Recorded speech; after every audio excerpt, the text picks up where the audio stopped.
I got a lot of grief about this fire starters. We also had a lot of people that were very impressed with them. I think the main complaint was that I never sparked it. Well, I didn't really want to spark it, guys. It was I was going to put a lot of work into this, and I wanted whoever to get it to have a, you know, unsparked. Let them do it, because, you know, imagine scratching that, you know? I mean, God, you get this thing, it's all beautiful, and then you're not the one that gets to put the first little scratch in there. Scratch? You're not the one that gets to strike it. So what this was a bar of steel. It was about yay big around, and I contoured it perfectly to fit the hand, and it does perfect. I mean, there's even a spot right here for your thumb. It really fits the hand.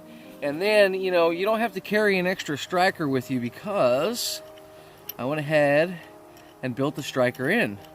So we drilled and tapped a hole in here, and we have a high we have a high strength steel, a cutting bit, and you just yeah. Oh God, I want to do it. Should I do it? I can't leave them hanging twice, right? Whoever gets this, I'm sorry, I have to do it.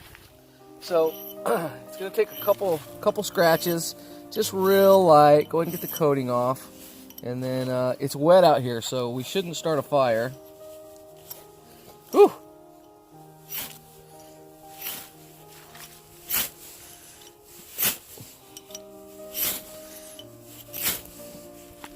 Let's see. You're right. Yeah. I got my cameraman. Woman. That's hilarious. Well, now as this flattens out, your area gets a lot wider, and you start to cut a lot more. That high strength steel is just really good for cutting this. I mean, that's already 4 times as much as a regular ferro rod. And then you get a bite on it. So, all right. Now, for those of you that paid attention to the last video, I told you we were doing a giveaway. And, God, that's just so slick, isn't it?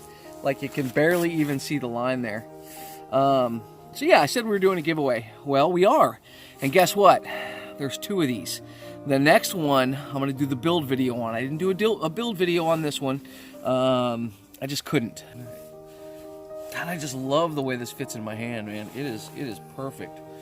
And let's see if we can get you a close-up. So I didn't do a full polish on here. What I did was I took it up to about 5,000 grit, and I really like that satin finish. It looks really cool. Now I could polish this out, but I don't know. I just like the way that looks a little bit better. It feels like it's like a silver look, like a slightly patinaed silver. And of course the cap screws in so easy. It locks in place. Every little part lines up perfectly. Just perfect. Okay, how do you win it? Well, I told you guys that you had to go over and subscribe to Nathan4071's channel. We're going live this evening, and I'm going to pick a winner out of people who have commented on his forge video. I'll put a link in the description. Go over there, comment, and out of those comments, which is not a ton of comments, you better get over there, you can win this. So you have to be on the live stream, you got to be subscribed to my channel, you got to be subscribed to his channel. The reason you want to be subscribed to his channel is because this isn't the only one. If you think this is cool, wait till you see the next one. I'm doing something completely different with it. Same basic idea though. Really cool. All right, guys, we're going live tonight. It'll be about 7 o'clock. Just wanted to get this quick video out there. Oh, I almost forgot to tell you why FEMA doesn't want you to have this. Because they want it for themselves.